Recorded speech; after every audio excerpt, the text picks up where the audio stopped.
تو اللہ کے نبی صلی اللہ علیہ وسلم اور آپ کے ساتھیوں نے سال بھر قیام کیا، اور اللہ نے اس سورت کی آخری آیت 12 ماہ تک آسمان پر روکے رکھی، یہاں تک کہ اللہ نے سورت کے آخر میں تخفیف کا حکم نازل فرمایا تو رات کا قیام فرض ہونے کے بعد نفل میں تبدیل ہو گیا۔ اس نے جان لیا کہ تم ہرگز اس کی طاقت نہیں رکھو گے، سو اس نے تم پر مہربانی فرمائی تو قرآن میں سے جو میسر ہو پڑھو، چھوٹی سورت بڑی سورت جتنا بھی۔ اس نے جان لیا کہ یقیناً تم میں سے کچھ بیمار ہوں گے، کچھ دوسرے زمین میں سفر کریں گے، اللہ کا فضل تلاش کریں گے، بزنس ٹرپس، اور کچھ دوسرے اللہ کی راہ میں لڑیں گے، بس اس میں سے جو میسر ہو پڑھو، اور نماز قائم رکھو اور زکوٰۃ دو اور اللہ کو قرض دو، اچھا قرض دینا، اور جو نیکی بھی تم اپنی جانوں کے لیے آگے بھیجو گے اسے اللہ کے ہاں پاؤ گے کہ وہ بہتر اور ثواب میں کہیں بڑی ہے۔ نبی صلی اللہ علیہ وسلم کا اس تخفیف کو جاری رکھنا۔ حضرت عائشہ سے روایت ہے، کہتی ہیں کہ رسول اللہ صلی اللہ علیہ وسلم آدھی رات کو گھر سے نکلے اور مسجد میں نماز پڑھی، کچھ لوگوں نے بھی آپ کی نماز کے ساتھ نماز ادا کی۔ صبح کو لوگوں نے اس بارے میں بات چیت کی، چنانچہ دوسری رات لوگ پہلے سے زیادہ جمع ہو گئے۔ رسول اللہ صلی اللہ علیہ وسلم دوسری رات بھی باہر تشریف لائے اور لوگوں نے آپ کی نماز کے ساتھ نماز پڑھی، لوگ صبح اس کا تذکرہ کرتے رہے۔ تیسری رات مسجد میں آنے والے اور زیادہ ہو گئے،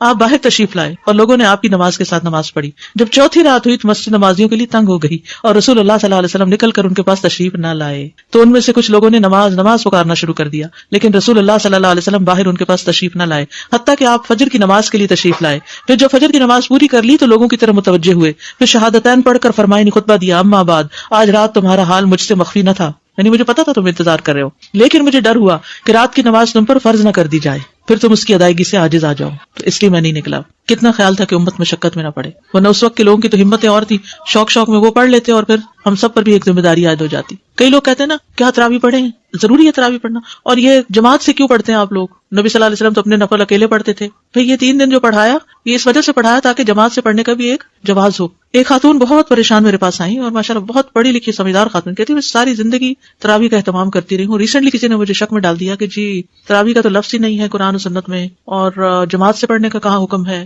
اور اس قسم کی بہت سی باتیں۔ اتفاق کی بات کہ انہی دنوں میں نے ایک آرٹیکل پڑھا تھا اور ریفرنس تازے مجھے یاد تھے سب، تو میں نے ان کو دکھایا تو وہ سکون میں آ گئی، کہتی ہے 3 دن سے میں مسجد ہی نہیں گئی، 3 دن سے، رمضان کا مہینہ تھا یہ 3 دن سے میں نے نماز ہی نہیں پڑھی، کیونکہ کسی نے مجھے شک میں ڈال دیا یہ ہے ہی نہیں۔ آپ نے اس لیے نہیں مسلسل جماعت سے پڑھوائی کہ کئی لوگوں پہ فرض ہی نہ ہو جائے، یہ رمضان ہی کا موقع تھا، اور پھر حضرت عمر رضی اللہ عنہ نے سب کو اس پر اکٹھا کیا، ورنہ کیا ہوتا تھا کوئی کہیں پڑھا رہا ہے، کوئی کہیں پڑھ رہا ہے، کوئی کہیں، تو وہ ایک اجتماعیت کی جو روح ہوتی ہے وہ پھر اس طرح پیدا ہوئی۔ تو اس لیے سب یہ کہتے ہیں بدعت تھی، بدعت نہیں تھی کیونکہ اس کی دلیل موجود تھی۔ بدعت وہ ہوتی ہے کہ جس کی کوئی دلیل ہی نہیں، یہاں یہ 3 دن پڑھی ہے یہ کم دلیل ہے، اور پھر آپ نے خود واضح بھی کیا کہ میں اس سے زیادہ اس لیے نہیں کروا رہا کہ فرض نہ ہو جائے تم پر۔ نبی صلی اللہ علیہ وسلم کا تہجد کا خوب اہتمام کرنا۔ نبی صلی اللہ علیہ وسلم نماز تہجد میں اتنا قیام فرماتے کہ آپ کے قدم یا پنڈلیوں پہ ورم آ جاتا تھا، بس جب آپ سے اس کے متعلق کچھ عرض کیا جاتا تو آپ فرماتے کیا میں اللہ کا شکر گزار بندہ نہ بنوں؟ یہ ہے شکرانے کے نفل، کہ آپ تہجد جو پڑھتے تھے اسی کو ہی شکرانہ قرار دیتے اور لمبا قیام کرتے۔ ہم جو شکرانے کے نام پہ نفل پڑھتے بھی ہیں تو وہ کیسے پڑھتے ہیں، کتنی جلدی پڑھتے ہیں۔ عبداللہ بن عمیر نے حضرت عائشہ سے کہا رسول اللہ صلی اللہ علیہ وسلم کا کوئی تعجب انگیز عمل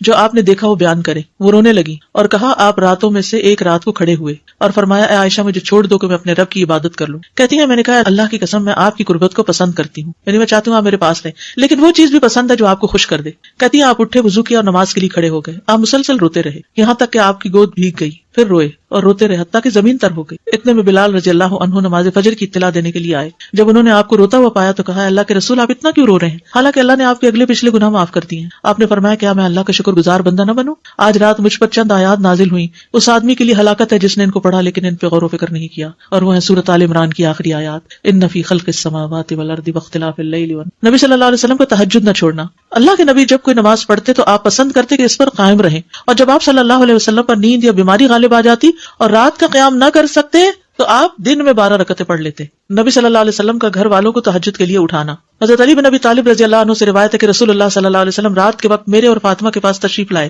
اور ہمیں نماز تہجد کے لیے جگایا، پھر آپ اپنے گھر کی طرف لوٹ گئے اور رات کافی دیر تک نماز پڑھتے رہے، تو آپ نے ہماری طرف سے کوئی آہٹ نہ سنی تو دوبارہ ہماری طرف تشریف لائے اور ہمیں پھر جگایا اور فرمایا دونوں اٹھو اور نماز پڑھو، جیسے ہم اپنے بچوں کو کہتے ہیں میں آنکھیں ملتا وہ اٹھ کر بیٹھ گیا اور کہہ رہا تھا اللہ کی قسم بے شک ہم تو وہی نماز پڑھیں گے جو اللہ نے ہماری قسمت میں لکھی، یقیناً ہمارے نفس اللہ کے ہاتھ میں، وہ اگر چاہے گا کہ ہمیں اٹھائے تو ہمیں اٹھا دے گا۔ کہتے پھر رسول اللہ صلی اللہ علیہ وسلم اپنی ران پہ ہاتھ مارتے ہوئے تشریف لے گئے اور فرما رہے تھے ہم وہی نماز پڑھیں گے جو اللہ نے ہماری قسمت میں لکھی۔ وَكَانَ الْإِنسَانُ أَكْثَرَ شَيْءٍ جَدَلًا، حقیقت یہ کہ انسان سب سے زیادہ جھگڑالو ہے، یعنی ہم ہمیشہ اپنے لیے کوئی نہ کوئی دلیل تلاش کر لیتے ہیں جب ہم نے کوئی کام نہیں کرنا ہوتا۔ آخرت کی فکر کے لیے رات کو جگانا۔ ام سلمہ بیان کرتی کہ نبی صلی اللہ علیہ وسلم ایک رات بیدار ہوئے تو فرمایا سبحان اللہ، آج رات کس قدر سنگین فتنے نازل ہوئے اور کس قدر عظیم خزانے اتارے گئے، کون ہے جو ان حجروں میں سوئی ہوئی عورتوں کو بیدار کرے؟ اپنی ازواج کی طرف اشارہ تھا۔ بہت سی عورتیں جو دنیا میں لباس پہننے والی ہیں آخرت میں برہنہ ہوں گی، کیونکہ بغیر لباس کے اٹھیں گے نا سب. لوگوں کو تہجد کی ترغیب دلانا، یعنی اپنے گھر والوں سے شروع کیا اور اب عام لوگوں کے لیے بھی. ابی ابن کعب فرماتے ہیں کہ جب رات کا تہائی حصہ گزر جاتا